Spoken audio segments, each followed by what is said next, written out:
வாழ்க்கையிலையும் அதே போல நல்லா இருக்கணும்னு கேட்டது. ஒரு தெய்வம் கூட தான் இருக்கு. அப்புறம் என்ன ஒரு தெய்வத்தை கூப்பிட்டு பாப்போமா? யாரா வந்து நிக்கிறது?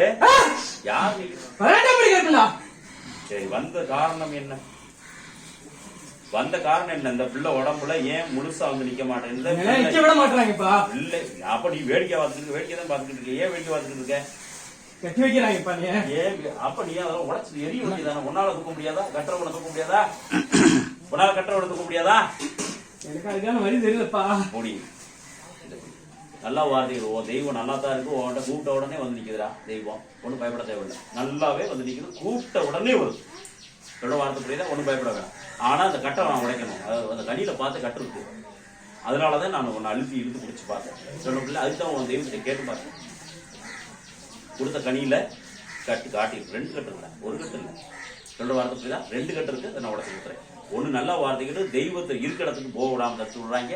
இன்னொன்னு வர தெய்வத்தை கட்டி மறைச்சிருக்காங்க. 2 விஷயம் இருக்கு.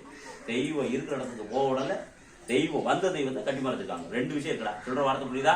அப்ப நான் அதை உடச்சு கொடுத்துறேன். அதே போல குடும்பத்திலேயே நிம்மதி இல்லாம இருக்கு. வீட்டுல இருக்க எல்லாருக்கும் பாதிப்பு. எல்லாருக்கும் உடல் ரீதியா பிரச்சனை. எல்லாரும் மன நிம்மதி இழந்து நின்றுக்கிட்டு அதே போல இழப்பு கூட.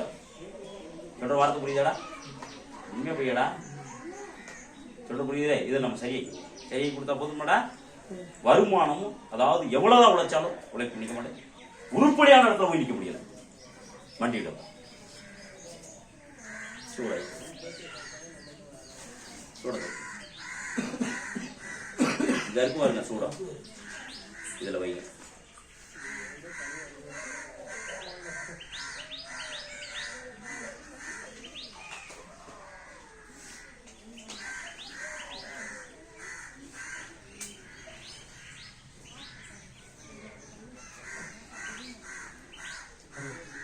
வீட்லயும் கொஞ்சம்